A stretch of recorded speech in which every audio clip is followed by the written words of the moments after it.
Money is being used on a losing legal fight, trips to Las Vegas and Florida, and pricey lobbyists. Pension plans for retired Minneapolis police and firefighters are racking up millions in expenses. 5 Eyewitness News reporter Mark Albert opened up the books to find out why.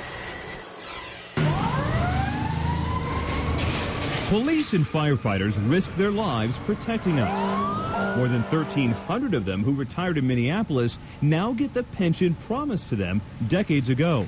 But what does it cost to run those plans? It's money. It's real money. State Auditor Rebecca Otto's Capitol View office prepares an annual report on the biggest public pension plans. For several years running, Minneapolis Fire and Minneapolis Police have had the highest administrative expenses per member of any other plan. They have to explain that and to their members and to anybody else that asks them. And so we did ask the two men who run the day-to-day operations at the funds. Do you think it looks bad?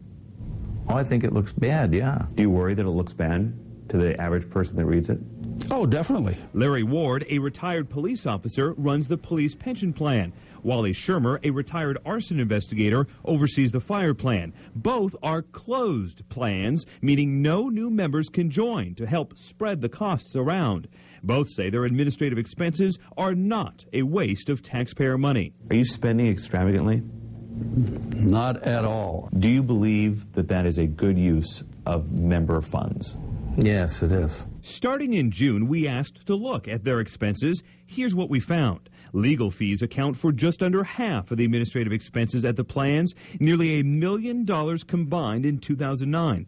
That's because both are locked in a lawsuit the city of Minneapolis filed over how much their members are owed in monthly pension payments. Neither side will budge, so the legal costs keep growing. Well, we're spending a horrendous amount of money that certainly could have been used by the taxpayers. And who's on the hook at the end? Who's on the hook? The Minneapolis taxpayers. Unlike the police plan, the firefighters took out legal insurance and have recouped 93% of their legal fees since 2006. Those fees, though, are still included in the expenses in the state auditor's report, making the Firefighters Relief Association the #1 spender. It is unfair. It doesn't depict the truth, and it's not accurate. It's that simple. But those were the true expenditures. Those were what they spent on legal fees. Mm-hmm. And if that number wasn't there, would members have a clear picture of how much were spent on legal fees? No. Both plans also spent $1 million combined on other expenses in 2009, including trips for pension fund trustees to conferences in Las Vegas, Orlando, and Fort Lauderdale, Florida. The plans say such trips are valuable educational tools, but police did cut them out entirely in 2010 to save money. They say they also reduced staff, lobbying, and other costs. If there's anything that can save money or can be done more efficiently at less cost, that we would pursue those avenues. In interviews with us, both funds promised to look at sharing lobbying costs in the future. It's just one of the expenses the state auditor will be looking at in 2011. There's taxpayer dollars involved.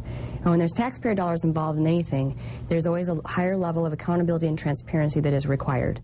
The city of Minneapolis says it has spent a little more than $500,000 fighting the two pension funds in court. Both sides next face off at the Minnesota Court of Appeals for oral arguments next month. And no matter who wins, you're paying the bill. You can read the state auditor's full investment report at KSTP.com. Mark Albert, 5 Eyewitness News.